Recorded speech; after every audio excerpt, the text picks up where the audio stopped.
जी अस्सलाम वालेकुम everyone.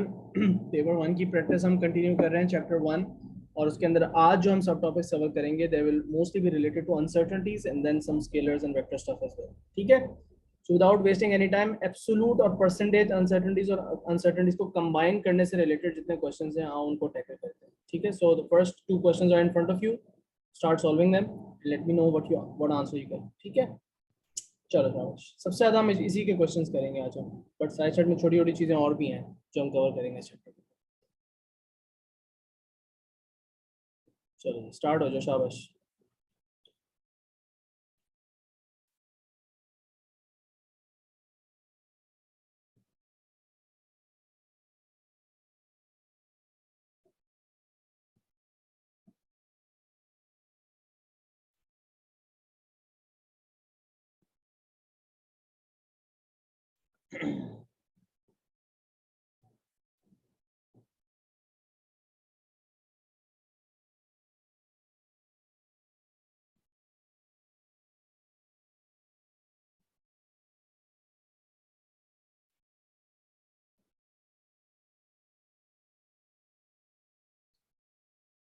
Maximum 2 से 3 मिनट्स आपको मिल सकते हैं हर क्वेश्चन के लिए, which is also appropriate for the exam point of view as well. लेकिन मैक्सिमम एक सवाल पे आप 3 मिनट लगा लो तो बहुत ज़्यादा होते हैं, because 40 MCQs in 75 minutes, you can calculate your self कि आपके पास पर क्वेश्चन 2 मिनट से कम होते हैं। Obviously some question are easier and then some are more difficult, तो टाइम जो है वो कुछ पे 3 से 4 मिनट लगता है, कुछ 30 सेकेंड्स में भी हो जाते हैं। बट कोशिश ये करो कि मैक्सिमम 3 मिनट से ज़्यादा आपको किसी सवाल में ना लगे, फुल स्पीड पे प्रॉपर फोकस के साथ सवाल सॉल्व करने की कोशिश करो।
अब देखो, सबसे पहले आपने डिसाइड करना है कि आपको उसको कितने सिग्निफिकेंट फिगर्स में लिखना चाहिए। तो उसमें सबसे पहली चीज आ जाती है कि आप देखो यहाँ पे आपको कितने सिग्निफिकेंट फिगर्स अवेलेबल हैं। 3 significant figures, 3 significant figures, 3 significant figures. So your answer can not be more than 3 significant figures, जिसका मतलब है जब आप इसको राउंड ऑफ करके लिखोगे तो it will become 1.02 into 10⁵ decimal. 5 दफा पीछे आएगा, 1 2 3 4 5, सो 1.01662 बनता है, लेकिन उसको 1.02 कर दिया, 3 सिग्निफिकेंट फिगर्स में कर दिया। ठीक है, तो मेन मसला यहाँ पे यही था। एक इशू तो आपका यहाँ पे सॉल्व हो गया। अब अगर आपको परसेंटेज अनसर्टेनिटी यहाँ पे निकालनी भी है तो आप निकालने बैठ सकते हो, बिल्कुल निकाल सकते हो। लेकिन अगर आप नोटिस करो तो सारे क्वेश्चंस के अंदर तकरीबन अनसर्टेनिटी जो है वो उन्होंने सही दी हुई है। अगर आप कैलकुलेट करने बैठो, यहाँ पे उन्होंने एब्सोल्यूट अनसर्टेनिटी निकाली हुई है, यहाँ भी एब्सोल्यूट निकाली हुई है, यहाँ पे परसेंटेज निकाली हुई है, यहाँ भी परसेंट, यहाँ पे एब्सोल्यूट निकाली हुई है। अब ये तीनों एब्सोल्यूट अनसर्टेनिटीज को कंपेयर करो, it would take a lot of time to calculate the absolute uncertainty. But आप इसको देखो, इसको तो इग्नोर कर दो, ये तो परसेंटेज है। इन तीनों को कंपेयर करो, they are the same, it's only that they have been rounded off according to the number of significant figures of the answer. तो राउंडिंग ऑफ जो है वो इसके हिसाब से होनी चाहिए थी। असल मसला बस सिग्निफिकेंट फिगर्स ही डिसाइड करने का था इस क्वेश्चन के अंदर। In fact if you go about calculating the uncertainty it would take a lot of time, you can always do it, but MCQ के अंदर आपको पता है time management is really important. अब मैं आपको पूरा यहाँ पे शो करके दिखा सकता हूँ, ये पूरी यहाँ पे वर्किंग से जगह भर जाएगी और आप निकाल लोगे अनसर्टेनिटी, बट आएगी यही, और ये सारी सेम ही है। So why do I need to calculate? I actually just need to figure out significant figures कितने रिक्वायर्ड थे। तो डेटा में जो भी सिग्निफिकेंट फिगर्स अवेलेबल होते हैं, सबसे पहले आप देखते हो कि सबसे कम सिग्निफिकेंट फिगर्स में किस में अवेलेबल है। इसमें भी 3 है, इसमें भी 3 है, इसमें भी 3 है, तो आंसर के भी 3 ही हो गए। अगर किसी में 3 3 और फिर 2 होते हैं तो मोस्ट अप्रोप्रिएट ये था कि यहाँ भी 2 सिग्निफिकेंट फिगर्स रखते हैं, या इसमें होते हैं 4 और 4 और इसमें 3 होते हैं, तो फिर 3 सिग्निफिकेंट फिगर्स होने चाहिए। तो जो डेटा के अंदर जितने भी वेरिएबल्स हैं उसमें सबसे कम सिग्निफिकेंट फिगर्स जितने होते हैं वो आपने चूज करने होते हैं, या फिर one more than that, that is appropriate. So यहाँ पे असल में ट्रिक यही थी कि अनसर्टेनिटी कैलकुलेट करने में टाइम ज़ाया नहीं करना, बिकॉज सारी सही दी हुई है, कैलकुलेशन सब में सही हुई हुई है, but just it's just about the appropriate number of significant figures. Okay, double slit experiment से रिलेटेड क्वेश्चन है which is also related to uncertainty, फिर जल्दी से करो शाबाश।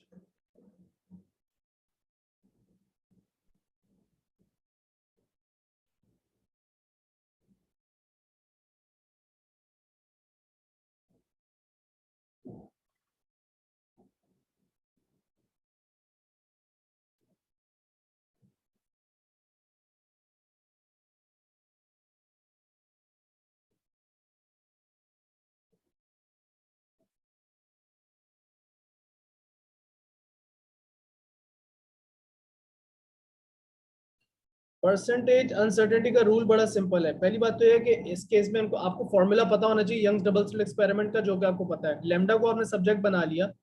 अब मल्टीप्लिकेशन डिवीजन के केस में percentage uncertainty of X plus percentage uncertainty of A plus percentage uncertainty of D should be equal to the percentage uncertainty of lambda. तो मुझे लैम्डा को कैलकुलेट करने की जरूरत नहीं, मुझे इन वैल्यूज की जरूरत नहीं है, मुझे इनकी परसेंटेज अनसर्टेनिटीज चाहिए। यहाँ पे मैं इसकी परसेंटेज अनसर्टेनिटी कैसे निकालूंगा? 0.02 डिवाइडेड बाय 0.5 मल्टीप्लाइड बाय 100। कितनी आई परसेंटेज अनसर्टेनिटी? जल्दी जल्दी से निकालते हैं। 0.02 डिवाइडेड बाय 0.5 मल्टीप्लाई बाय 100 कितनी आई? 4%। बाकियों की भी इसी तरह निकाल लो। 0.1 डिवाइडेड बाय 1.7 मल्टीप्लाई बाय 100 कितनी आ गई है? 5.88%, 5.9% लगा लो। और ये वाली आखिरी आ रही है 0.002 डिवाइडेड बाय 2 और फिर मल्टीप्लाई बाय 100, इसमें आ रहा है जी 0.1%। तो ये तीनों चीज़ों की आपकी जो परसेंटेज अनसर्टेनिटी वो आपने यहाँ पे डाल के ऐड की। 4% प्लस 5.9% प्लस 0.1%, आई गेस ये 10% आ रहा है ओवरऑल। हमारा आंसर यही होना चाहिए, डी बनना चाहिए इसको जल्दी से। कोई यूनिट्स का आपको टेंशन लेने की जरूरत नहीं है। अच्छा, यूनिट्स का सवाल आया, देखो you are dividing this with this, so इसके भी मिलीमीटर में है, ये भी मिलीमीटर में, तो डिवाइड करने से कोई फर्क नहीं पड़ेगा। You are not actually calculating the value of lambda, so you don't have to worry about the units at all when calculating the percentage uncertainty or absolute uncertainty. Units का उससे कोई लेना देना नहीं होता, बिकॉज अनसर्टेनिटी के और उसके यूनिट्स एक्चुअल वैल्यू के यूनिट्स सेम होते हैं। So you don't have to worry about the units. All you need to do is worry about calculating the percentage uncertainty in this case. So rule याद रखना है। Rule क्या है? जब भी मल्टीप्लिकेशन डिवीजन से कोई चीज का आंसर आता है तो इसकी इसकी और इसकी परसेंटेज अनसर्टेनिटी ऐड करके इसकी परसेंटेज अनसर्टेनिटी आती है। That's all we did. हाँ, अगर यहाँ पे x पे स्क्वायर होता तो क्या करता? x की परसेंटेज को मल्टीप्लाई बाय 2 कर देता, या d पे होता है अंडर रूट, अंडर रूट का मतलब होता है पावर 1/2, तो d की परसेंटेज अनसर्टेनिटी 1/2 से मल्टीप्लाई हो जाती, राइट? That's it. चले जी, आगे चले, इस क्वेश्चन को देख लेते हैं। सारे आंसर्स भी मैं कंफर्म करता जा रहा हूँ साथ साथ। अक्टूबर नवंबर 2017 पेपर 1 क्वेश्चन 5 जल्दी से देख लेते हैं। इसका आंसर अक्टूबर नवंबर 2017 पेपर 1 क्वेश्चन नंबर 5। ठीक है, सही आ रहा है, 5 का डी है। आगे चलते हैं, ये वाला क्वेश्चन करते हैं। शाबाश, कंटिन्यू करो।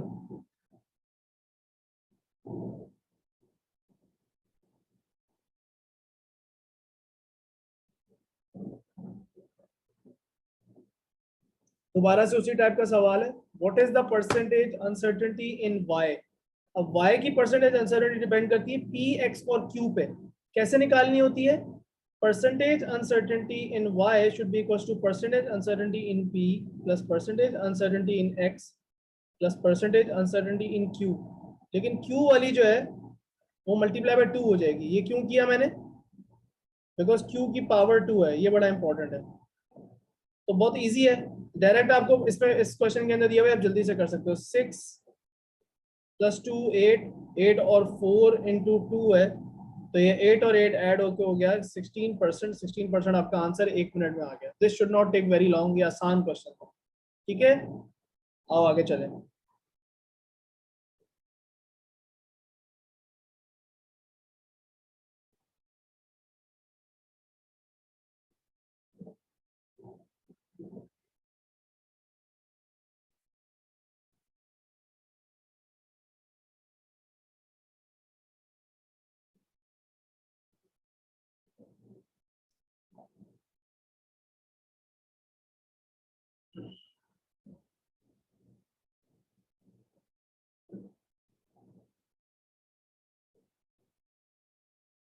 वैल्यू तो बड़ी सिंपल सी बात है कि आप एवरेज से निकाल लो। 3.04 और 3.08 की एवरेज क्या होगी? 3.06 एम्पेयर। अनसर्टेनिटी के अंदर अब आप क्या करोगे? अनसर्टेनिटी के अंदर आपको यहाँ पे दो चीजें सीखनी है बेटा। अगर कोई इंस्ट्रूमेंट में फ्लक्चुएशन हो तो जो फ्लक्चुएशन हो रही है उसका हाफ कर लो। इसमें वेरिएशन कितनी आ रही है? इसमें आ रही है फ्लक्चुएशन 0.04 की वेरिएशन आ रही है इन दोनों के बीच में। यहां से यहां तक 0.04 का डिफरेंस है, तो वेरिएशन को हाफ कर दो, राइट? हाफ ऑफ वेरिएशन, ये क्या हो गया? प्लस माइनस 0.02 हो गया। पहली बात तो ये हो गई। Additionally you also need to think about that percentage uncertainty that they give. So अब आप ये बताओ कि 0.36 का 1% क्या है? प्लस माइनस 1% ऑफ 0.36, जो वैल्यू थी उसका 1% भी आपने लेना है। 3.06 सॉरी। सो ये कितना हो जाएगा? ये कितना होगा? 1% ऑफ 3.06 सब निकाल सकते हैं आराम से, जल्दी से निकाल के देखो। 1% ऑफ 3.06 इज अराउंड 0.306। तो आपकी जो ओवरऑल अनसर्टेनिटी हुई टोटल वो क्या हो गई? 0.306 प्लस ये वाली चीज जो 0. प्लस माइनस 0.02 था, इन दोनों को ऐड किया, क्या बनी? 0.326 बन गई।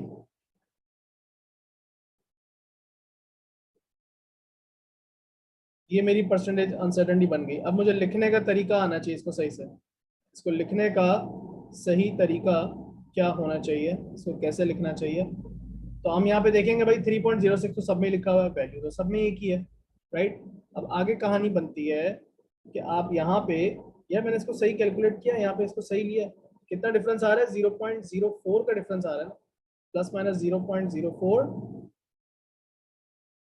0.004 का आधा होता है 0.02।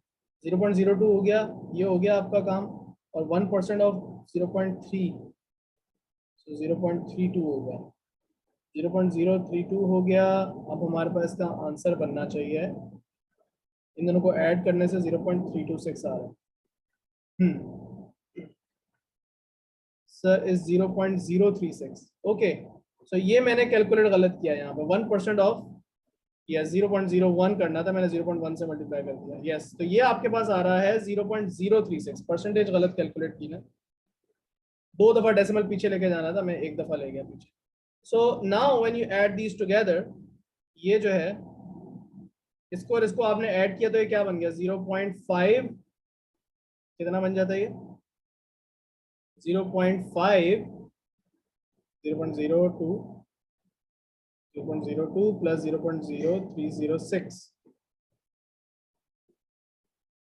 ये आपका बन जाता है 0.0506।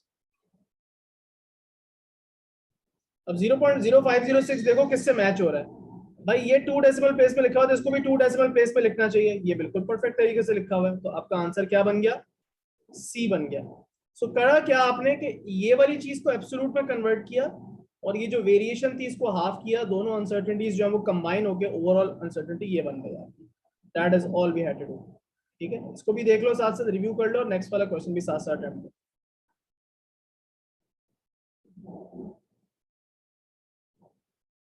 सबसे पहले तो आप एरिया कैलकुलेट कर लो।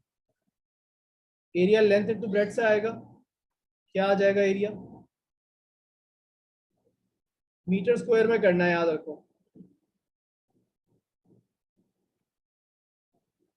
तो सेंटीमीटर में दिया हुआ था, इसको मैं मीटर में कन्वर्ट कर रहा हूँ 10⁻²। और वहां पे भी वो मीटर में दिया हुआ, उसको कन्वर्ट करने की जरूरत ही नहीं है।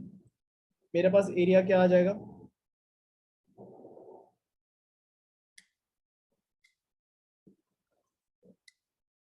एरिया आ गया हमारे पास 0.7040 मीटर स्क्वायर, राइट। अब देखो सारे एरिया सही कैलकुलेट हुए हैं सिवाय लास्ट वाले के। लास्ट वाला एरिया सही कैलकुलेट नहीं हुआ, लेकिन बाकी सारे एरियाज उन्होंने सही कैलकुलेट किए हैं। ए, बी और सी तीनों में से कोई सा भी आंसर हो सकता है। अब सारी कहानी ये है कि आपको कितने सिग्निफिकेंट फिगर्स में इसको लिखना चाहिए और इसका जो एब्सोल्यूट अनसर्टेनिटी है वो आप कैसे निकालोगे। सबसे पहले तो आप एरिया के अंदर आपको परसेंटेज अनसर्टेनिटी निकालनी पड़ेगी। अब area length into breadth multiply होकर आ रहा है, तो लेंथ की परसेंटेज अनसर्टेनिटी प्लस ब्रेथ की या विथ की परसेंटेज अनसर्टेनिटी आपको ऐड करनी पड़ेगी, राइट। अब आप देखो कि लेंथ की परसेंटेज अनसर्टेनिटी क्या होगी? 0.1 यहाँ से 0. ये विथ है 0.1 डिवाइडेड बाय 50.3 मल्टीप्लाई बाय 100। इसको यहाँ पे लिख दो और कोई चीज आर और इसमें मल्टीप्लाई नहीं होगी क्योंकि इसकी कोई पावर नहीं है।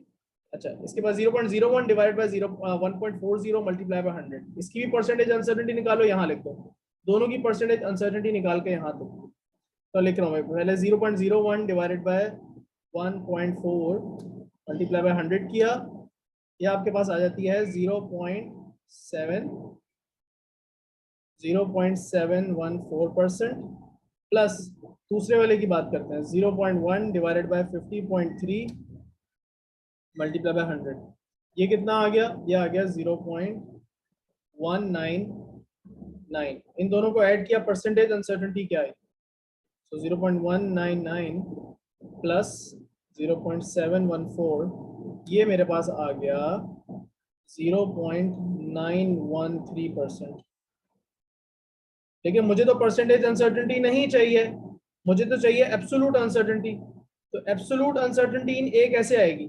ए की जो परसेंटेज अनसर्टेनिटी है 0.913% ऑफ द वैल्यू ऑफ ए, जो कि ए की वैल्यू है 0.7040, वो मैं निकाल दूंगा। तो 0.9% मतलब this upon 100 multiply by this value मुझे निकालना है। तो 0.9% ऑफ 0.7 क्या होता है, या 0.7040 क्या होता है, वो निकालना है मुझे। So that's all I need to do. और वो आ गया, एब्सोल्यूट अनसर्टेनिटी आ गई मेरे पास 0.00642, ये आ रही है एब्सोल्यूट अनसर्टेनिटी। अब आप चेक करें कि ये आपकी एब्सोल्यूट अनसर्टेनिटी है, ये आपका आंसर है। आंसर तो ए, बी और सी तीनों में सही लिखा हुआ है, लेकिन appropriate number of significant figures किस में यूज हुए हैं? Appropriate number of significant figures B में और सी में यूज हुए हैं, ए में तो नहीं हुए हुए। तो ए भी कट गया और डी भी कट गया। ए में 1 सिग्निफिकेंट फिगर्स में आंसर दिया हुआ है, जबकि आपका डेटा जो था यहाँ 3 सिग्निफिकेंट फिगर्स और यहाँ भी 3 सिग्निफिकेंट फिगर्स में दिया हुआ था। Answer should also be in 3 significant figures, तो राउंड ऑफ होकर 0.704 बनना चाहिए। अब आगे बात करेंगे अगर हम कि एब्सोल्यूट अनसर्टेनिटी किस में सही दी गई है, तो इसमें एब्सोल्यूट अनसर्टेनिटी गलत दी हुई है, इसकी एब्सोल्यूट अनसर्टेनिटी सही दी हुई है, तो बी आपका आंसर हो गया। बस उसको 3 डेसिमल प्लेस में लिखा था, तो इसको भी 3 डेसिमल प्लेस में लिख दिया, तो एंड में आंसर बना 0.704 प्लस माइनस 0.006। जितने डेसिमल प्लेस में आप अपनी वैल्यू लिखते हो, फिर उतने ही डेसिमल प्लेस में आप अपनी एब्सोल्यूट अनसर्टेनिटी लिख देते हो। ठीक है, सारे रूल जो जो मैं बताता जा रहा हूँ इनको नोट डाउन करो, ये आपका आंसर है final, right.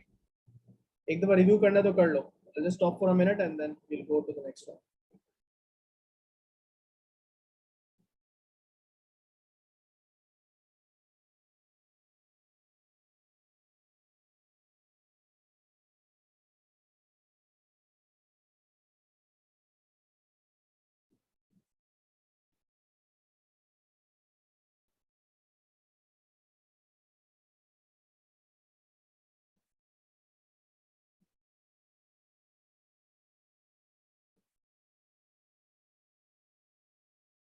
All right, let's go to the next one. अभी तक हमने कितने क्वेश्चन प्रैक्टिस कर लिए आज? 1 2 3 4 5, छठे पे आए हैं। कम से कम 10 से 15 सवाल तो हम इसके प्रैक्टिस करेंगे, फिर हम बाकी और टॉपिक्स को भी जल्दी जल्दी कवर करेंगे, ताकि सारी बेसिस चैप्टर की कवर हो जाए। इस चैप्टर में छोटी छोटी छोटी बहुत सारी चीजें सब कवर करनी है, ठीक है। चलो शाबाश, नेक्स्ट करो। अब ये प्रॉपर सवाल है, इसके अंदर देखो फॉर्मूला थोड़ा सा कॉम्प्लेक्स है, उसको देख के आपने परसेंटेज अनसर्टेनिटी निकालनी है। अच्छी बात ये है कि वैल्यू को कैलकुलेट नहीं करना और उसके अंदर एब्सोल्यूट अनसर्टेनिटी निकालने का एक एडिशनल स्टेप नहीं है। यहाँ पे आपको सारी एब्सोल्यूट अनसर्टेनिटी दी है, पहले इनसे परसेंटेज अनसर्टेनिटी निकाल लो इन सब की, ठीक है। तो m की परसेंटेज अनसर्टेनिटी क्या है, 0.1 डिवाइडेड बाय 6.2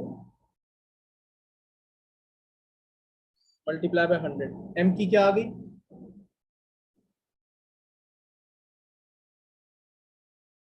ये आ गई 1.6%। दूसरी वाली भी इसी तरह निकाल लोगे, 0.1 डिवाइडेड बाय 25 मल्टीप्लाई बाय 100, ये कितनी आ गई 0.4%। और लास्ट वाली क्या आ जाएगी, 0.01 डिवाइडेड बाय 2 मल्टीप्लाई बाय 100, ये कितनी आ जाएगी 0.5%। अब इन तीनों परसेंटेज अनसर्टेनिटीज को आपने डेंसिटी के अंदर, मतलब रो की परसेंटेज अनसर्टेनिटी निकालनी है, तो m और d और l की परसेंटेज अनसर्टेनिटी उसमें ऐड होगी। 4 और पाई तो कोफिशिएंट्स है, उनकी तो कोई अनसर्टेनिटी नहीं है। आप m की रखोगे 1.6, उसके बाद d की रखोगे, लेकिन अब d की परसेंटेज अनसर्टेनिटी के साथ क्या करना पड़ेगा, इसको 2 से मल्टीप्लाई करना पड़ेगा, because you have d square, इस बात को नहीं भूलना। और लास्ट चीज क्या है, एल की परसेंटेज अनसर्टेनिटी, अच्छा डी जो है, एल की परसेंटेज अनसर्टेनिटी आई थी 0.4। So you just add these up and now you should get your answer. So जो पावर होगी किसी भी उसकी what do you call it, the variable, वो उसकी परसेंटेज अनसर्टेनिटी के साथ मल्टीप्लाई होगी ऐड होते हुए। तो जल्दी से इसको चेक कर लेते हैं, 1.6 plus 2 into 0.5 plus 0.4, we get 3%। 3% हमारा डी है। ऑल क्लियर, एनी कंफ्यूजन्स, कोई डाउट है तो पूछ लो,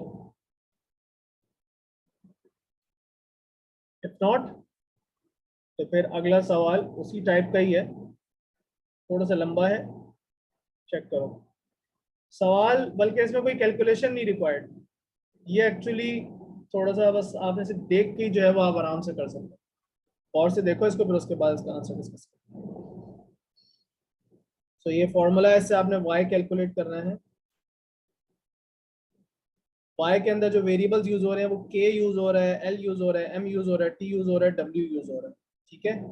इन the experiment following results are obtained, सबकी आपको वैल्यूज प्रोवाइड कर दी गई हैं। k की एब्सोल्यूट k की अनसर्टेनिटी नहीं प्रोवाइड की, क्योंकि उन्होंने कहा वो कांस्टेंट है जिसकी अपनी कोई अनसर्टेनिटी नहीं है।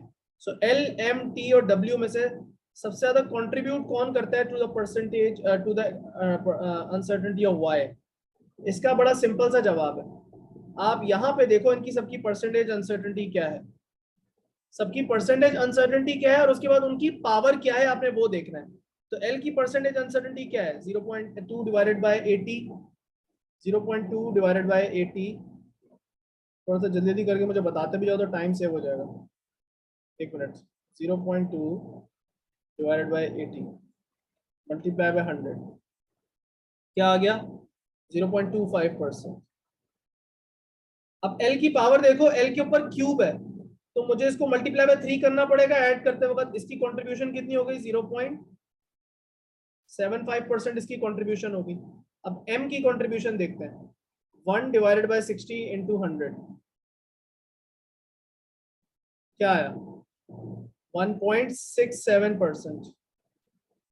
अब M के ऊपर कोई पावर है, कोई पावर नहीं, तो M की बस यही कंट्रीब्यूशन है। T की कंट्रीब्यूशन देख लेते हैं, 0.1 डिवाइडेड बाय 6 मल्टीप्लाई बाय 100, ये आता है मेरे पास 1.67%। बट सिंस टी के ऊपर क्यूब है, आप ऊपर फॉर्मूला देखो तो इसको 3 से मल्टीप्लाई करना पड़ेगा। इसको 3 से मल्टीप्लाई किया तो ये ओवरऑल 5% आ जाता है। इसकी कंट्रीब्यूशन अभी तक सबसे ज्यादा है। लास्ट भी चेक कर लेते हैं, डब्ल्यू की contribution 0.5 divided by 23 multiply by 100 आ रही है 2.2%। तो सबसे ज्यादा कंट्रीब्यूशन किसकी है, इसकी, टी, मतलब हमारा ऑप्शन सी यहाँ पे आंसर हुआ। समझ गए इस सवाल को? एक दफा रिव्यू कर लो, उसके बाद आगे चलते हैं। अब आपको थीम नजर आ रही होगी कि एक ही चीज बार बार रिपीट हो रही है। Once you get the hang of it, how to find out the percentage uncertainties and the absolute uncertainties, you should be fine. बस, और कोई इतने मसले मसाइल नहीं है।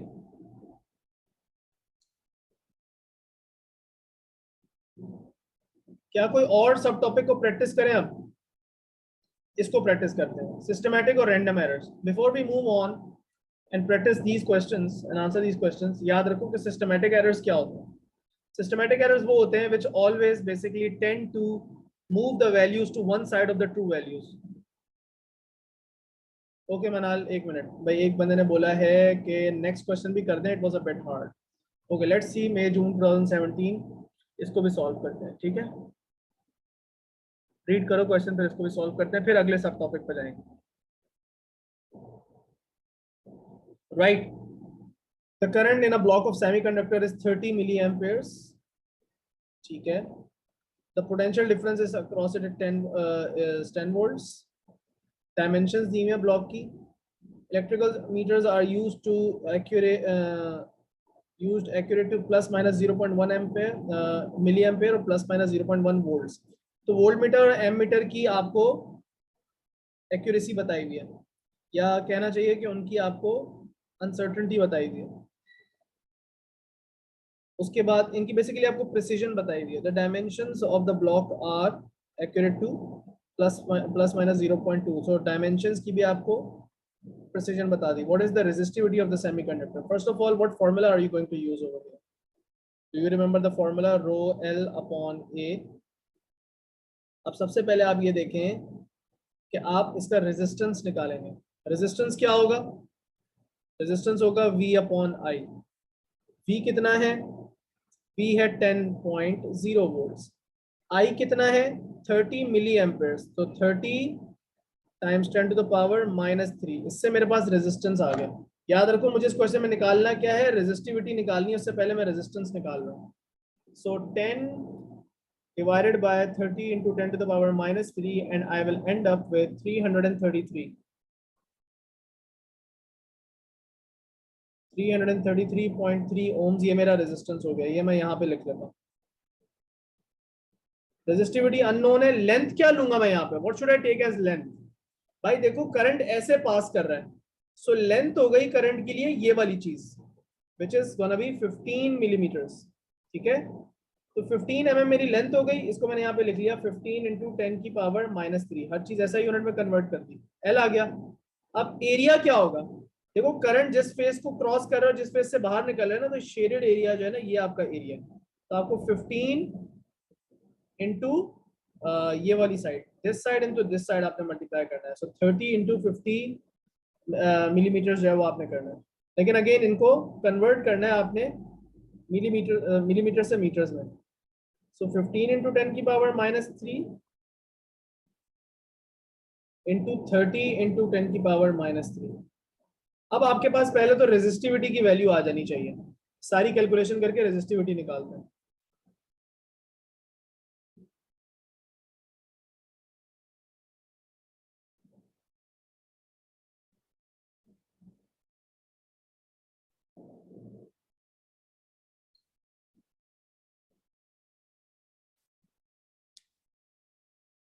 रेजिस्टिविटी आ रही है 9.999। अब इसको आप कितने सिग्निफिकेंट फिगर्स में लिखोगे? ये है 3 सिग्निफिकेंट फिगर्स में, ये भी आपको 3 सिग्निफिकेंट फिगर्स में दिया हुआ है। तो आंसर भी 3 सिग्निफिकेंट फिगर्स में होना चाहिए। इसको लिख लेना चाहिए 10.0। And as you can see सारे ही उन्होंने 10.0 लिखे हुए, तो ये तो हमारे सोचने का काम भी नहीं है। 10.0 ओम्स आपका रेजिस्टिविटी आ गया। अच्छा, अब आपने रेजिस्टिविटी निकाल ली। अब आपने निकालना है what do you call it, the absolute uncertainty. इनमें से चेक करना है एब्सोल्यूट अनसर्टेनिटी कौन सी वाली सही निकाली हुई है। तो जब मैंने रेजिस्टिविटी कैलकुलेट की थी, तो इसको रीअरेंज करते वक्त फॉर्मूला ये बनता है, resistance into area upon length, ऐसे ही है। और इसको भी फर्दर अगर मैं ओपन अप कर लूं, तो मेरे पास बनता है रेजिस्टेंस इनटू, फिर जो डायमेंशंस आ रही हैं, जैसे कि मैं कहता हूं कि अपना ब्रेथ इनटू हाइट यूज हो रही है, और नीचे जो है वो लेंथ यूज हो रही है, ठीक है? अब मुझे ये समझना है कि रेजिस्टेंस इटसेल्फ जो है, रेजिस्टेंस इटसेल्फ वाज, इसको भी मैं आर अगर यहाँ पे लिख भी देता हूँ, इसको फर्दर मैं एक्सपेंड करके लिखूँ तो resistance itself was V upon I and then B into H and then upon length. तो ये सारे वेरिएबल्स की मुझे परसेंटेज अनसर्टेनिटी निकाल के पहले रो की परसेंटेज अनसर्टेनिटी मिलेगी। So that's a lot of work obviously. अब जो पिछला काम है उसको मैं मिटा देता हूँ ताकि मेरे पास थोड़ी जगह बन जाए। सो ये हमने काम करना है कि सारे वेरिएबल्स की परसेंटेज अनसर्टेनिटी लेनी है जिससे मेरे पास रो की परसेंटेज अनसर्टेनिटी आए। ठीक है, सो इसमें सबसे पहले V आ जाएगा। V की परसेंटेज अनसर्टेनिटी क्या है? V की वैल्यू है 10 और V की एब्सोल्यूट अनसर्टेनिटी 0.1, तो 0.1 डिवाइडेड बाय 10 और फिर multiply by 100। 0.1 divide by 10 multiply by 100, 1% आ गई V की परसेंटेज अनसर्टेनिटी। इसको प्लस करना है यहाँ पे, 1% हो गया। उसके बाद I की निकाल लो, I की भी निकालनी है आपको। I की कितनी हो जाएगी? I की हो जाएगी 0.1 divided by 30 multiply by 100। 0.1 divided by 30 multiply by 100।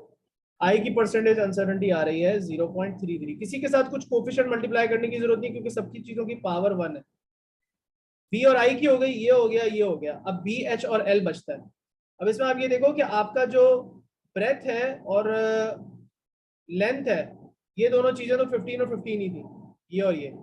इनकी जो एब्सोल्यूट अनसर्टेनिटी थी वो 0.2 थी, तो ब्रेथ और लेंथ की तो एक साथ ही निकल जाएगी। वो क्या हो जाएगी? 0.2 डिवाइडेड बाय 15 फिर मल्टीप्लाई बाय 100। तो इनकी आ रही है 1.33 और इस ये चीज मैंने दो चीजों की निकाली तो दोनों की ऐड कर देता हूँ। 1.33 प्लस 1.33, परसेंटेज का साइन मिटा देता हूँ, उतनी जगह नहीं है हमारे पास यहाँ। तो अभी तक हमारे पास क्या क्या काम हो गया? हमने ये भी कर लिया और ये भी कर लिया, अब खाली हाइट बचा। हाइट के लिए अब आप क्या करेंगे? एक्यूरेसी या अनसर्टेनिटी तो यही है एब्सोल्यूट 0.2, हाइट थी 30, तो 0.2 डिवाइड बाय 30 और फिर मल्टीप्लाई बाय 100 किया, कितनी आ गई? 0.67।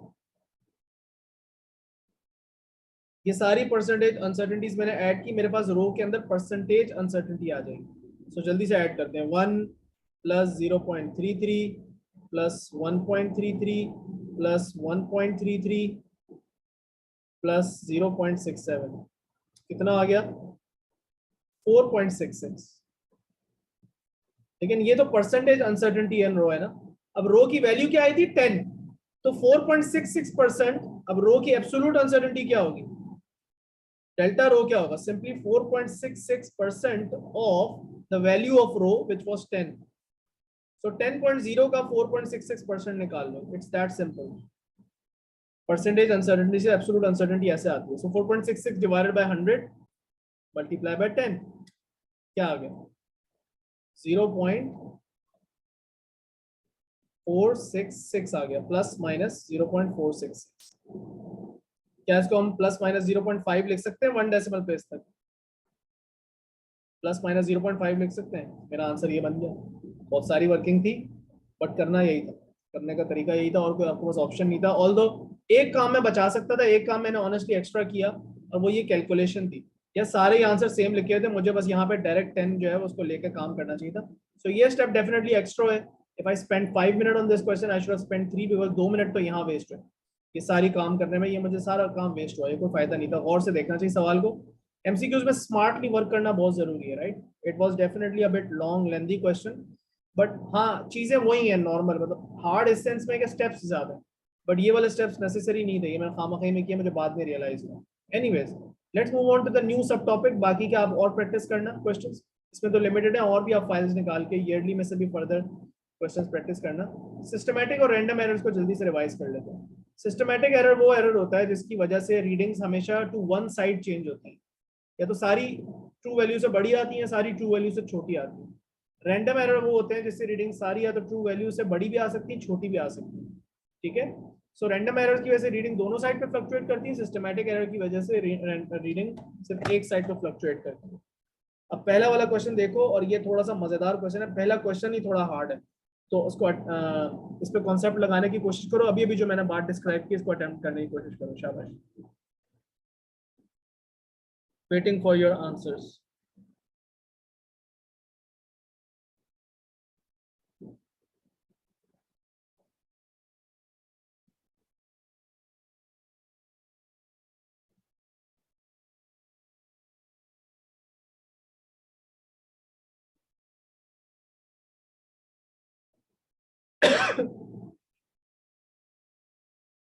ट्रू वैल्यूज y एक्सिस पे हैं,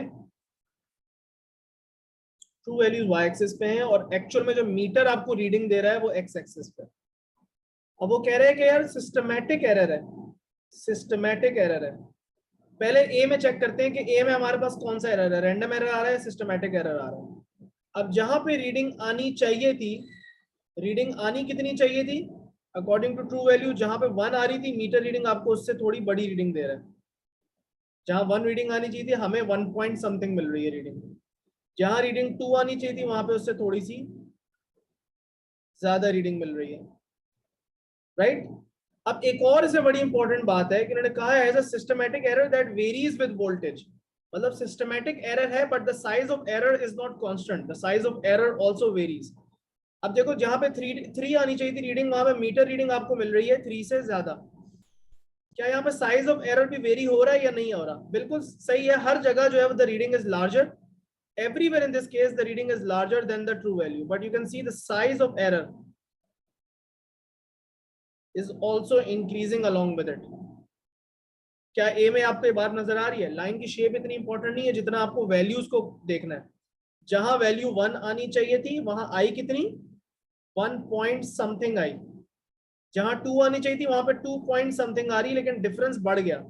जहां पे 3 पॉइंट समथिंग आनी चाहिए थी, वहां दोबारा बढ़ी आई, लेकिन डिफरेंस बढ़ गया। हमेशा रीडिंग लार्जर है तो सिस्टमैटिक एरर प्रूव हो गया, लेकिन वेरी भी कर रहा है एरर, तो मेरे ख्याल से इसका डायरेक्ट आंसर ए ही है। अब इसको आप डिसप्रूव कर सकते हैं बाकी ऑप्शन से, जैसे बी के अंदर ये चीज अप्लाई नहीं होती। कैसे अप्लाई नहीं होती चेक करो। 1 आनी चाहिए थी रीडिंग, 1 से थोड़ी ज्यादा आ रही है, चलो अभी तक तो ठीक है, अभी तक तो ये क्वेश्चन की कंडीशंस के साथ एग्री कर रहे हैं। जहां 2 आनी चाहिए थी, वहां 2 से बड़ी आ रही है, यहाँ पे भी अभी तक सिस्टमैटिक एरर चल रहा है। जहां 3 आ रही थी, वहां भी 3 से बड़ी आ रही है।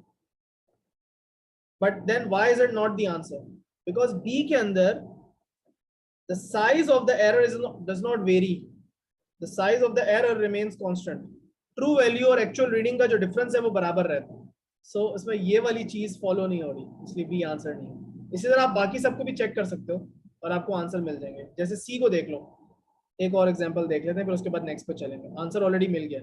रीडिंग जहां 1 आनी चाहिए थी, वहां आपको 1 से कम मिल रही है, तो यहाँ तो बात ऑलरेडी गलत हो गई। उन्होंने कहा था लार्जर देन आनी चाहिए, तो यहाँ पे तो ऑलरेडी जो वहां जहां 1 आनी चाहिए थी, आपको 1 से कम रीडिंग मिल रही है, मीटर रीडिंग मिल रही है 1 के बजाय 1 से कम।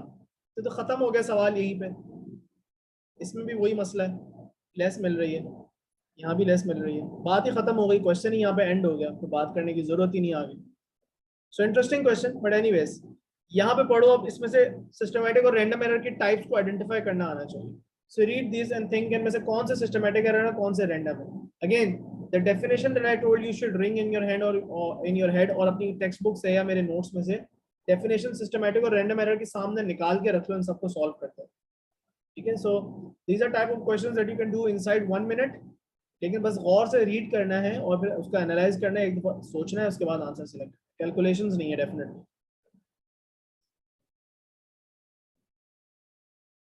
Four possible sources of errors in a series of measurements are listed. Analog meter whose scale is read from different angles. Is this a random error or a systematic error? Tell me. Different angles. मतलब कि आप different angle से read करेंगे तो आपका पैरेलक्स error आएगा, but different angle से read करें तो रीडिंग आपकी बड़ी भी आ सकती है एक्चुअल से और छोटी भी आ सकती है। नो, डिफरेंट एंगल से रीड कर रहे हो, मतलब अगर आपने स्केल को यहां से रीड करना था, असल में यहां से करना चाहिए था, बट कभी आप यहां से भी कर रहे हैं, कभी आप यहां से भी कर रहे हैं, तो ये तो सिस्टमैटिक एरर भी हो सकता है, ये आपका रैंडम एरर भी हो सकता है, क्योंकि रीडिंग बड़ी भी आ सकती है और छोटी भी आ सकती है। तो in my opinion this should be random error, ठीक है। Number 2, 5% always too high, always 5% high, मतलब always larger than the true value.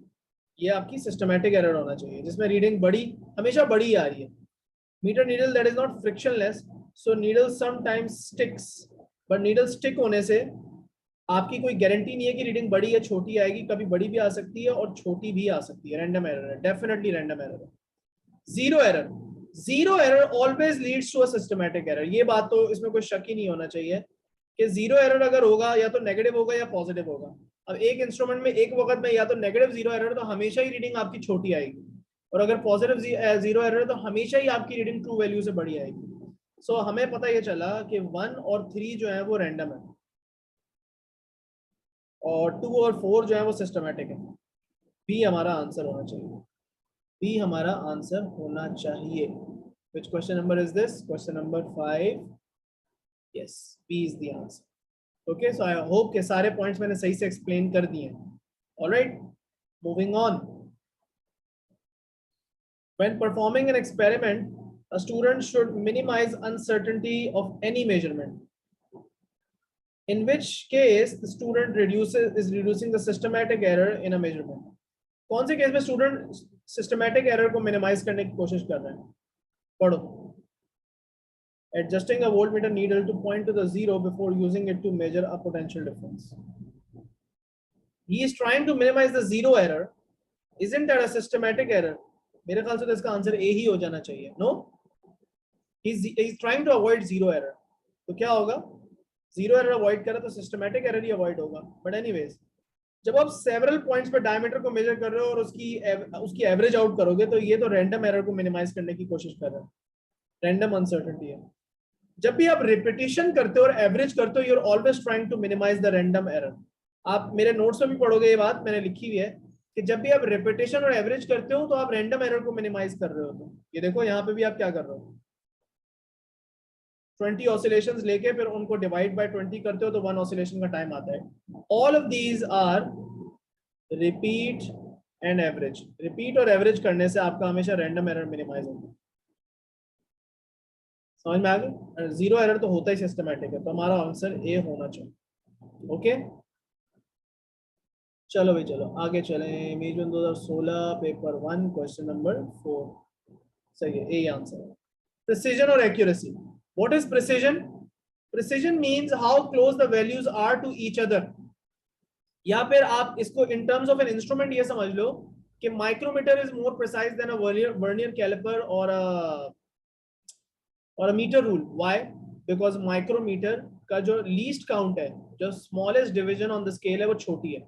It gives you the reading to 0.001 या 0.01 mm प्लस माइनस, ये उसकी अनसर्टेनिटी। जितनी छोटी अनसर्टेनिटी होगी किसी भी इंस्ट्रूमेंट की, उतना ही ज्यादा वो प्रिसाइज इंस्ट्रूमेंट है। मतलब जितने ज्यादा सिग्निफिकेंट फिगर में वो आपको रीडिंग दे रहा है, that is the precision of that instrument, right? Accuracy क्या है? एक्यूरेसी है how close the reading is to a true value. मतलब उसमें जितना छोटा एरर होगा वो एक्यूरेसी को डिफाइन करता है। अब याद रखो, एक्यूरेसी हमेशा तब बढ़ती है जब आप सिस्टमैटिक एरर्स को मिनिमाइज करते हैं।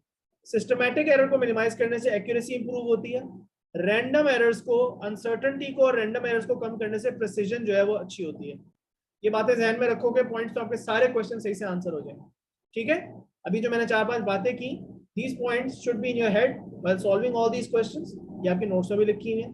You do go through them, definitely 100% सही आंसर आना चाहिए। रीड करो। एक्सेलरेशन ऑफ फ्री फॉल की वैल्यू दी हुई है। On earth is given as 10 plus minus 2। अब आप 10 पढ़ते थे ओ लेवल में, आप 10 लेते थे जी की वैल्यू, बट प्लस माइनस 2 की अनसर्टेनिटी भी बताई हुई है। Which statement is correct? The value is accurate but not precise. असल वैल्यू आप जानते हो ना, ट्रू वैल्यू कितनी है? 9.81। क्या ये ट्रू वैल्यू से बहुत दूर है? क्या ये ट्रू वैल्यू से बहुत दूर है? आप कह सकते हो कि इसकी जो रेंज बन रही है वो 8 से लेके 12 तक बन रही है। ट्रू वैल्यूज के अंदर अंदर ही लाया करती है। True value lies with in that range. So I would argue कि यार ये एक्यूरेट है, ये डेफिनेटली एक्यूरेट तो बनता है। बट रीडिंग में अनसर्टेनिटी बड़ी है या छोटी है? Like with respect to the reading and the type of calculations that you have to do with this number जी, ये बहुत बड़ी अनसर्टेनिटी है, ये छोटी अनसर्टेनिटी है? मतलब इसकी परसेंटेज निकालो। परसेंटेज इसमें अनसर्टेनिटी क्या आ रही? 20% परसेंटेज अनसर्टेनिटी। अभी तक तुमने जितने भी सवाल किए पीछे अनसर्टेनिटी, कहीं भी तुम्हें 20% परसेंटेज अनसर्टेनिटी मिली किसी भी एक वेरिएबल की? और कंबाइन करने के बाद भी 20% कहीं नहीं आया। 20% uncertainty is a very large uncertainty, so I would argue कि बहुत ज्यादा अनसर्टेनिटी बहुत ज्यादा है, तो इसका मतलब प्रिसिजन डेफिनेटली नहीं है। आई वुड आर्ग्यू कि ये आंसर होना चाहिए। सो देख लेते हैं कौन सा ऑप्शन बनता है। Value is accurate but not precise, A. Let's see if this is correct और नॉट। वैसे इसमें कभी भी श्योरिटी नहीं होती, अब खोल के देखो ना। खैर, पेपर 1-2 क्वेश्चन नंबर 5 सही है, बिल्कुल करेक्ट है, यही आंसर है। ठीक है, A is the answer and I hope explanation समझ में आई है। ठीक है, थोड़ा सा कॉमन सेंस या लॉजिक भी यूज करनी पड़ जाती है, but anyways let's move on to the next question. Read करो, सॉल्व करो, मुझे आंसर बताओ। Waiting for your answers.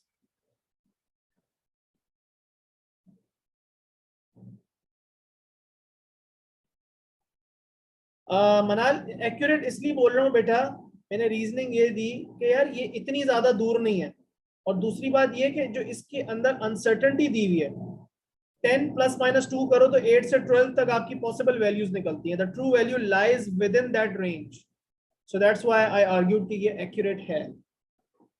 ठीक है, इफ इट वाज लाइक अगर की रीडिंग ऐसे होती, let me give you an example. So it says 10.00 plus minus 0.01, what would you argue, इसके बारे में क्या ऑप्शन करेक्ट होना चाहिए? चलो एक दफा ये डिस्कशन अब हो ही रही है तो एक दफा कर लेते हैं। What do you think, this is this accurate और नॉट? ये प्रिसाइज तो बहुत ज्यादा है। This is precise 100% because you see number of significance 4 है, 2 डेसिमल प्लेस तक दे रहा है, इतनी छोटी uncertainty. But accuracy definitely not, because this guy is so confident about his value, but जो एक्चुअल वैल्यू है, जो ट्रू वैल्यू, वो तो इसकी रेंज में भी नहीं आ रही कहीं पे। So this is definitely not accurate but precise है। समझ में आ रही बात? चलो नेक्स्ट क्वेश्चन करो, शाबाश। A school has a piece of aluminium that is used for radioactivity experiments. Its thickness is marked as 3.2 mm. A student decides to check this value. He has vernier calipers which gives the measurement to 0.1 mm and a micrometer which gives the value to 0.01 mm. Micrometer gives more accurate. ये statement गलत है, micrometer ज़्यादा precise है, ये बात ठीक है। Vernier caliper gives more accurate, you can't really say कि कौन ज्यादा एक्यूरेट देता है, because you need to compare them to a known third instrument जिसका आपको कंफर्म पता है कि वो सही आंसर देता है, राइट? अगर आपको एक्यूरेसी जज करनी है किसी चीज की, तो आप सिर्फ क्वेश्चन पढ़ के जज नहीं कर सकते अनलेस आपको ट्रू वैल्यू गिवन हो, राइट? तो इसलिए आपको जज करना है कि भाई वर्नियर कैलिपर ज्यादा एक्यूरेट है या micrometer. We have no way of really stating this, we have no way of verifying this statement. तो ये स्टेटमेंट गलत है, ये एमी बेकार स्टेटमेंट है, इसका कोई फायदा नहीं है। बिकॉज अगर आपको एक्यूरेसी उनकी चेक करनी है तो आपको ट्रू वैल्यू भी गिवन होती। उन्होंने ये तो नहीं बताया कि ट्रू वैल्यू क्या है, बस उन्होंने बोला उसके ऊपर लिखा हुआ है 3.2 mm, स्टूडेंट उसको चेक करना चाह रहा है। अगर ट्रू वैल्यू पता होती तो हम बोल सकते थे कि हाँ यार माइक्रोमीटर से ये रीडिंग आ रही है, वर्नियर कैलिपर से ये रीडिंग आ रही है, ये वाली रीडिंग जो है ट्रू वैल्यू के ज्यादा करीब है, so this must be accurate. But we have no way of verifying this over here. So precision की बात थी, और vernier caliper is definitely less precise है। So ज्यादा प्रिसाइज आपका माइक्रोमीटर है क्योंकि उसके अंदर लीस्ट काउंट आपका ज्यादा छोटा है, मोर डेसिमल प्लेसेस, और smaller least count. That means कि ये हमारे पास बी आंसर हो जाए। Okay, this type of question is very common. इसको करते हैं, फिर नेक्स्ट सब टॉपिक पे चले जाते हैं। सो रीडिंग बंदे ने वॉल्यूम ऑफ अ लिक्विड की ली है यूजिंग 3 डिफरेंट इक्विपमेंट XYZ का, उसके बाद समरी आ गई। ट्रू वैल्यू V है, this is the true value जहां पे x एक्सिस पे मार्क हुई है, और ये उसकी फ्रीक्वेंसी ऑफ रीडिंग्स की, उसने बहुत दफा रिपीटेड मेजरमेंट्स ली। सो फ्रीक्वेंसी ऑफ रीडिंग्स को कंपेयर करते हैं कि ट्रू वैल्यू पे सबसे ज्यादा किसकी आ रही है। वुड यू से x is accurate? x accurate है। क्यों है x एक्यूरेट? बिकॉज इसकी जो पीक है, या पीक के बजाय आप कह लो कि इसकी जो एवरेज वैल्यू है इस ग्राफ की, it lies above the true value, so definitely accurate है। बट प्रिसाइज नहीं है बिकॉज स्प्रेड बहुत ज्यादा है, ज्यादा स्प्रेड होगा रीडिंग्स का तो प्रिसाइज नहीं होगी। हमने कहा था precision is how close the values are to each other, so the values are definitely not close to each other, the values are over a very large range, so इसका मतलब है कि रीडिंग्स जो है वो बहुत डिफरेंट डिफरेंट आ रही हैं, they are not very precise. यहाँ पे प्रिसीजन है, डेफिनेटली प्रिसाइज है, एक्यूरेट नहीं है। यू कैन सी के the average of this graph is no way near the true value. इसकी ग्राफ की पीक भी उसके ऊपर नहीं आ रही। अब Z की बात कर लेते हैं। अब Z में बड़ी कंफ्यूजन थी, लेकिन ये असल में एक्यूरेट नहीं है, बिकॉज आप देखो कि इस साइड पे जो रीडिंग्स आ रही हैं वो ज्यादा है उनकी frequency compare to this side पे रीडिंग्स। मतलब the average of this graph is nowhere near the true value. इसकी जो एवरेज बन रही है वो somewhere but fall to the right of this. So accuracy नहीं है, प्रिसीजन भी नहीं है। प्रिसीजन इसलिए नहीं है क्योंकि रीडिंग्स बहुत ज्यादा स्प्रेड आउट है। सो इसका मतलब है कि how many are accurate, I see one accurate, I count one accurate and I count one precise. So 1 and 1 आपका आंसर हो गया A. How many are accurate and how many are precise? So 1 accurate और 1 ही precise है. Okay? Right. और कौन कौन से question हमें करने चाहिए? आई थिंक CRO वाले हमने वेव्स के अंदर बहुत ज्यादा प्रैक्टिस किया है। फील है कि ये आपको करने चाहिए, प्रैक्टिस में कोई मसला नहीं होना चाहिए। माइक्रोमीटर भी आप O लेवल्स में करते हो, should not be a huge issue. ठीक है, इसके क्वेश्चंस जो है वो करो, प्रैक्टिस करो। वेक्टर्स और स्केलर्स जो है ये मैं करवा देता हूँ। I think this I feel like is a much more technical subtopic than the other ones, but ये फिर भी डेफिनेटली सब टॉपिक वाइज करने का फायदा ये है कि आप बहुत नैरो डाउन कर सकते हो अपनी प्रैक्टिस को। ठीक है, तो कैलिब्रेशन कर्व्स के भी क्वेश्चन कॉमन सेंस ही है मोस्टली। ठीक है, और CRO वाले क्वेश्चन आपने साउंड में बहुत ज्यादा किए। सो आई वुड सजेस्ट कि टाइम बेस की सेटिंग के साथ फ्रीक्वेंसी निकालनी है या टाइम पीरियड निकालना है या स्पीड ऑफ साउंड निकालनी है, इस टाइप के बहुत सारे क्वेश्चन हैं, इनको करो। माइक्रोमीटर वाले भी कोई इतने मुश्किल नहीं है, कैलिब्रेशन कर्व्स का भी इतना कोई सच मसला नहीं है। स्केलर्स और वेक्टर्स के कुछ क्वेश्चंस जो है वो हम देख लेते हैं। अब स्केलर्स और वेक्टर्स में आपको ये नहीं करवाना, वो वाले क्वेश्चंस मैं नहीं करवाना चाह रहा कि स्केलर क्या होता है और वेक्टर क्या होता है। अभी this file is uploaded on Google classroom, isn't it? All the files are uploaded on Google Classroom. You should be able to find them very easily. सब अपलोडेड है, सारा सारा कुछ अपलोडेड है। If it is not, do let me no. मैं खुद ही check कर रहा हूँ अभी आपके सामने। लेट्स चेक ये है या नहीं। अली तुम कंफर्म कर सकते हो है या नहीं है गूगल क्लासरूम पर? यस लेवल अक्टूबर नवंबर। क्लास वर्क पे जाएं। हमारे पास ये चैप्टर कहाँ पे है? लेट्स सी फिजिकल, ये देखो पेपर 1 क्वेश्चंस लिखे हुए हैं। ये फाइल अपलोडेड है यहाँ पे, ये रही, ये फाइल आपकी अपलोडेड है। ठीक है भैया, चलें। स्केलर्स और वेक्टर्स कौन से होते हैं और कौन से नहीं होते, ये बच्चों वाला टॉपिक है, इसको आप डेफिनेटली खुद कर सकते हो। एग्जांपल्स ऑफ स्केलर्स और वेक्टर्स हम करते हैं एडिशन या सब्ट्रैक्शन ऑफ वेक्टर्स वाले क्वेश्चंस। ठीक है, 10 मिनट 15 मिनट और लगाते हैं, उसके बाद हम क्लास खत्म करेंगे। So I want you to answer this question, उसके बाद फिर आगे चलते हैं। ये वाले क्वेश्चन जो है स्केलर्स वेक्टर्स के हम करें, एडिशन ऑफ वेक्टर्स। ठीक है, vector triangles, head to tail rule याद रखने और ज्यादा कुछ नहीं है इसमें। शाबाश, लेट्स ट्राई दिस।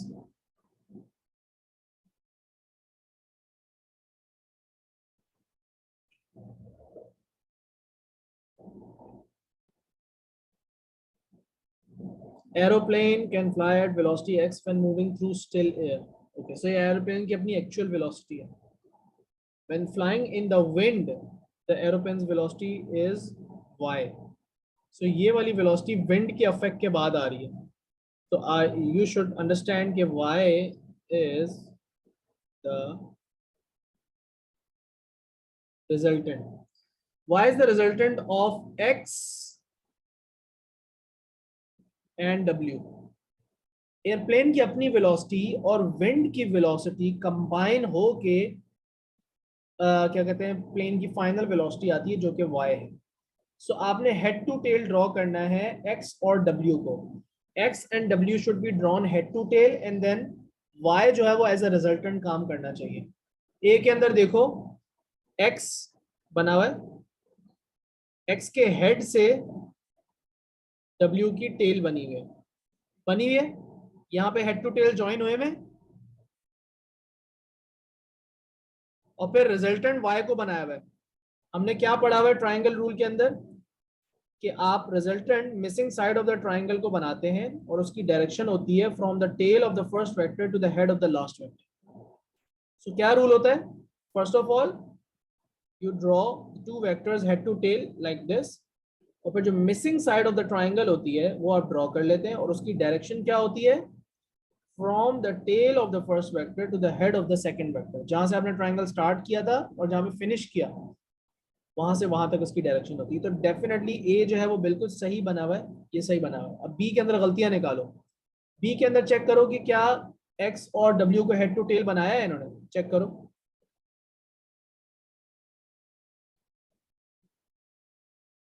क्या ये दोनों हेड टू टेल बने हुए हैं? ये डेफिनेटली हेड टू टेल नहीं बने हुए, मसला यहाँ पे आ गया, ये हेड टू टेल नहीं बने हुए, बात ही खत्म हो गई। B is not the answer. C के अंदर चेक करो क्या हेड टू टेल बनाया हुआ इन्होंने एक्स और डब्ल्यू। क्या एक्स और टेल हेड टू टेल बना हुआ है? ये पॉइंट हेड टू टेल है। यहाँ पे तो दोनों की टेल ज्वाइन हो रही है, एक का हेड और दूसरे की टेल होनी चाहिए। सी भी गलत आंसर हो गया। डी को चेक करो क्या डी में हेड टू टेल है?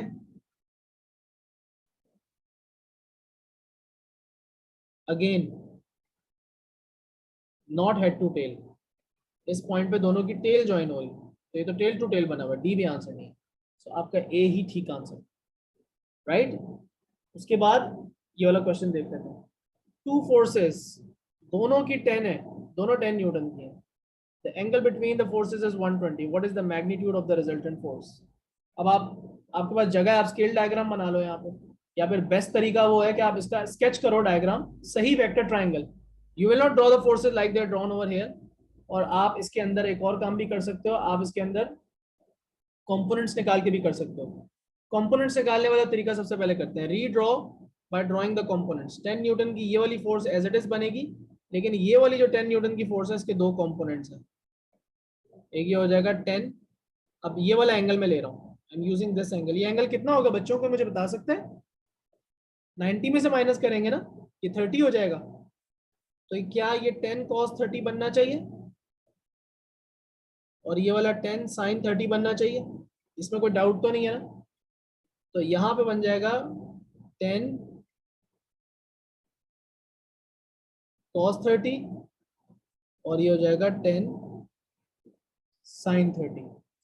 अब हमें करना ये है अब हमें करना ये है कि हमने एक्स एक्सेस का रिजल्टेंट निकालना है, sum of forces in X direction. वो क्या है?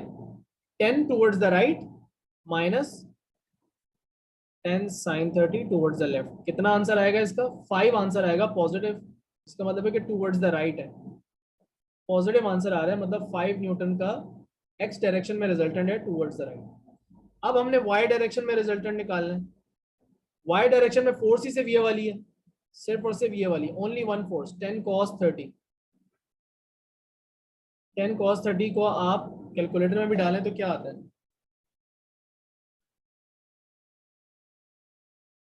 ये आ जाता है जी 5/√3। ये भी पॉजिटिव आ रहा है तो इसका मतलब ये अपवर्ड्स होगा, राइट। अपवर्ड्स ये फोर्स बनी में नजर आ रही है। अब इन दोनों को कंबाइन करके आप बना ले वेक्टर ट्राइंगल। ये वाला 5 ऐसे बन गया और ये वाला 5 ऐसे बन गया, 5/√3। कैसे? ये एक्स डायरेक्शन वाला और ये वाई डायरेक्शन वाला। रिजल्टेंट क्या होगा?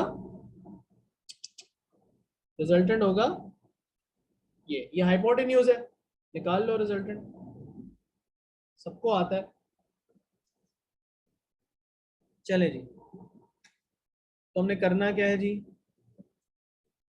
5/√3 का स्क्वायर प्लस 5 का स्क्वायर और फिर अंडर रूट लगा दिया।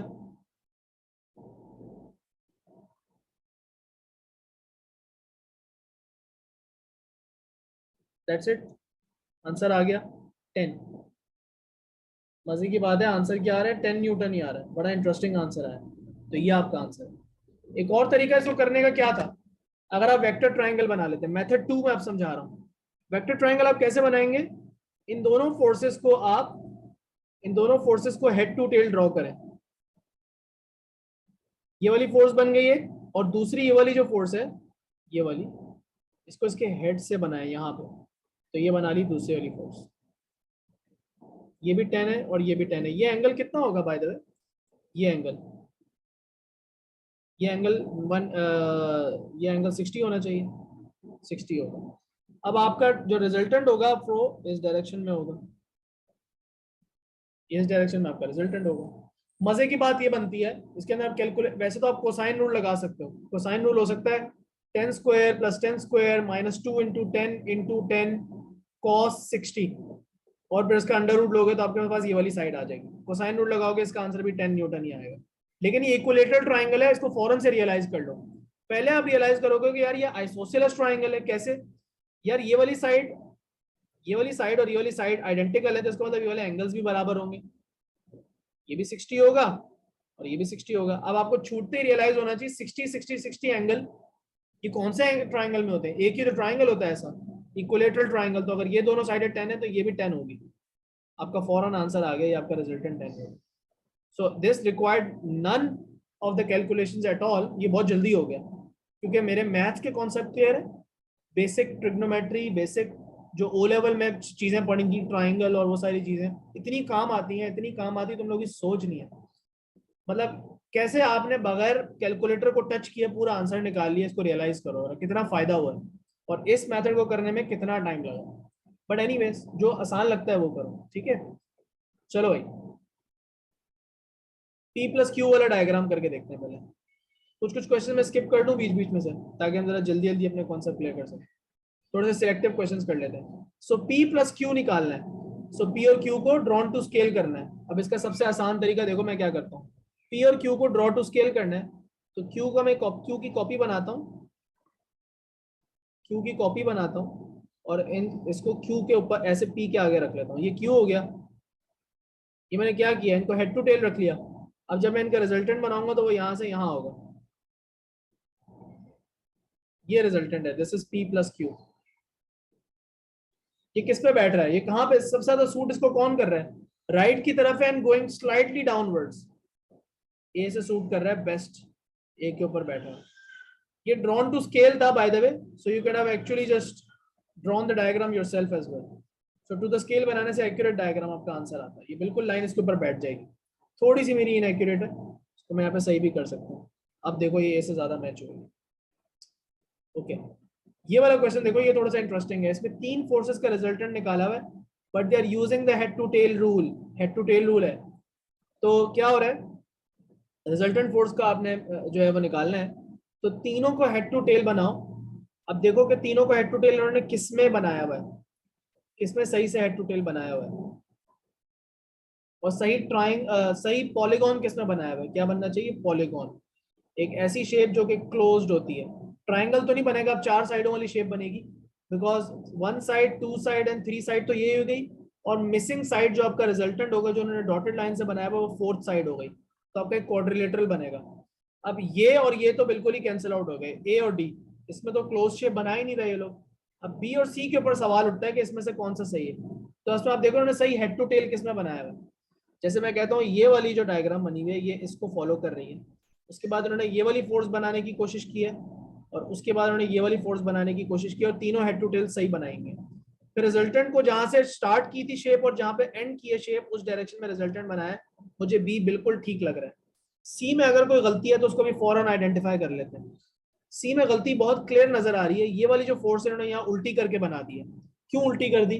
आपने फोर्स को उल्टा तो नहीं करना होता, तो सी के अंदर भी आपने गलती आइडेंटिफाई कर ली। बी बिल्कुल सही बना हुआ है, आपका आंसर बी हो गया। ठीक है, एक मिनट होल्ड करो बेटा, एक कॉल रिसीव कर लो फिर आगे कंटिन्यू करते हैं।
Okay, let's do a couple of more questions and then basically we will end. ठीक है, अब यहाँ पे आपको x और y बना के दिखाया हुआ है, उन्होंने कह रहे हैं कि y माइनस z बना के दिखाया, बल्कि कह रहे हैं if x is y minus y minus z, ये सवाल थोड़ा सा टेढ़ा है। If x is y minus z which diagram best represents z। पहले तो इस इक्वेशन को रीअरेंज करो और ये देखो कि z क्या है। z is then going to be, या हम ये कह सकते हैं कि y जो है वो x प्लस z का रिजल्टेंट हो जाएगा। सो y जो है वो रिजल्टेंट होगा इन दिस केस, राइट। अब वो कह रहे हैं कि x को बेस्ट कौन रिप्रेजेंट करता है, z को कौन बेस्ट रिप्रेजेंट करता है, ये बात हमें चेक करनी है। अब हमें जो उन्होंने बना के दिया हुआ वो x बना के दिया हुआ है और y बना के दिया हुआ है और y बना के दिया हुआ है। इस इक्वेशन में सबसे अच्छा काम ये होगा कि आप z को सब्जेक्ट बना लो। z को अगर तुम सब्जेक्ट बनाते हो, क्योंकि हमने एडिशन भी सीखी हुई है और सब्ट्रैक्शन भी सीखी हुई है। सब्ट्रैक्शन कैसे होती है, बहुत आसान काम है। एडिशन के अंदर बस एक एडिशनल स्टेप होता है, उससे सब्ट्रैक्शन भी हो जाती है। z को अगर आप सब्जेक्ट बनाओ तो ये आपके पास बन जाता है x minus y. x minus y अब आप कैसे करोगे, अब आपने ये रियलाइज करना है। आप x प्लस वाई कैसे करते थे, आप x को रखेंगे और y को रखेंगे, ये आपके पास z आ जाएगा। लेकिन यहाँ पे x प्लस वाई नहीं करना, x माइनस वाई करना है। y के साथ माइनस साइन है तो y को आपने ऑपोजिट करके बनाना है सेम मैग्नीट्यूड का। y को आपने ऑपोजिट करके बनाना है सेम मैग्नीट्यूड का। तो x को मैं सेम रखूंगा और x को मैं यहां से बनाता हूं। ये देखो x का मैंने लिया, इसकी कॉपी बनाई यहाँ पे, अपना स्केल जैसे आप स्कूल आपका रूलर होगा वहां से लेके x बना लेना है, ये आपका x बन गया। अब y को मैंने क्या करना है, y की भी कॉपी बनाऊंगा लेकिन उसका एरो मैंने उल्टा कर देना है। ये मेरा y है, इसका एरो मैंने क्या कर दिया, उल्टा कर दिया, because this should be minus y. अब इसको मैंने कहाँ प्लेस करना है, इसको मैंने यहाँ पे प्लेस करना है, जैसे हेड टू टेल हम प्लेस करते हैं। तो z क्या बन गया, z हो गया ये चीज, z ये चीज हो गई और इस डायरेक्शन में हो गई, ये मेरा z हो गया क्योंकि ये x माइनस वाई से आएगा। ये y है, इनफैक्ट ये y भी नहीं है, ये माइनस वाई है, ये माइनस वाई है और x अंदर वाला था, एक मिनट, ये x है तो x माइनस वाई किया तो z आ गया। अब कहाँ पे आंसर मिल रहा है मुझे, z सबसे ज्यादा कौन सा ऑप्शन से मैच कर रहा है, ये वाली लाइन b से मैच कर रही है या नहीं, तो मेरा b आंसर हो गया। किया क्या, z को सब्जेक्ट बनाया, रियलाइज किया कि x और y से z कैसे निकल सकते हैं, x माइनस वाई करके। तो x माइनस वाई मैंने आपको करना सिखाया कि आप x को तो एज इट इज बनाओ, y को भी वही head to tail rule use करना है लेकिन y को उल्टा करके बनाना है। z बन गया, आंसर आ गया, राइट। ये भी उसी तरह का मिलता जुलता सवाल है। Let's just and over here with this, ठीक है। वैसे और भी क्वेश्चंस हैं बहुत सारे प्रैक्टिस के लिए, definitely go and do them, but ये एक चलो सब्ट्रैक्शन वाला और क्वेश्चन कर लेते हैं। सो p और q है, कह रहे हैं p माइनस q कैसे बनेगा। भाई q को उल्टा कर लो, p की कॉपी लो, p की कॉपी ली यहाँ करके बना दी, ये आपका p हो गया। q की कॉपी बनाओ और इसको उल्टा करना है आपने, q को उल्टा कर लिया, ये माइनस q हो गया। अब तुमने क्या करना है, माइनस q को कहाँ रखना है, यहाँ रखना है। तो रिजल्टेंट क्या होगा, p माइनस क्यू का रिजल्टेंट ये हो जाएगा, p माइनस क्यू। कौन सा ऑप्शन लग रहा है भाई, क्लियरली सी लग रहा है। How did I decide their direction, देखो बेटा मनाल, मैं क्या कर रहा हूँ, मैंने डायरेक्शन ऐसे डिसाइड की, सिंपली जो डायरेक्शन मुझे दी हुई है मैंने वही लेनी होती है। As it is to the scale diagram बनाया हुआ उसी को मैंने कॉपी किया है यहाँ पे।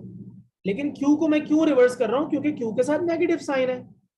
वेक्टर के साथ जब नेगेटिव साइन लगता है तो वेक्टर सिंपली उल्टा कर दिया जाता है, बाकी फिर उसके बाद एडिशन ही होती है। गॉट इट, क्लियर हुई बात।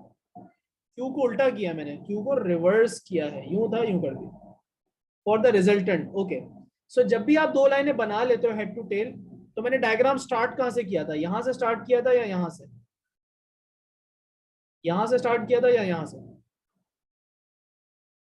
डायग्राम शुरू कहां से कर रहा हूं मैं, वन से, तो वन से टू तक आपका रिजल्टेंट होगा। It's that simple, from where you started the diagram that's where you start the resultant, and जहां पे आपने क्लोज किया उसके मतलब पी की टेल से लेके क्यू के हेड पे जाके होगा बेसिकली। ठीक है, जो पहले वेक्टर बनाया आपने उसकी टेल से दूसरे वेक्टर के हेड तक रिजल्टेंट बनाएगा। Clear, alright, let's end the class over here. I think काफी क्वेश्चन हमने देखे, 20-25 सवाल, शायद उससे भी ज्यादा देखो, ऑलमोस्ट एक पेपर के बराबर सॉल्व कर लिया। बट आई होप कि अब ये जितने भी सब टॉपिक्स हमने किए हैं आपको कवर हो गए होंगे। जो बचे हुए क्वेश्चंस हैं उनको डेफिनेटली इसी फाइल से प्रैक्टिस करो, और बाकी क्वेश्चन भी और भी प्रैक्टिस करो। कल हम जो है वो काइनेमेटिक्स के क्वेश्चंस कर लेंगे आई गेस। ठीक है, आप लोगों से एक दफ़ा व्हाट्सएप पे पूछ लूंगा, मुझे बता देना, फिर हम किसी भी एक अच्छे मुश्किल टॉपिक के क्वेश्चन जो है वो कर लेंगे। ठीक, चलो अल्लाह हाफिज़।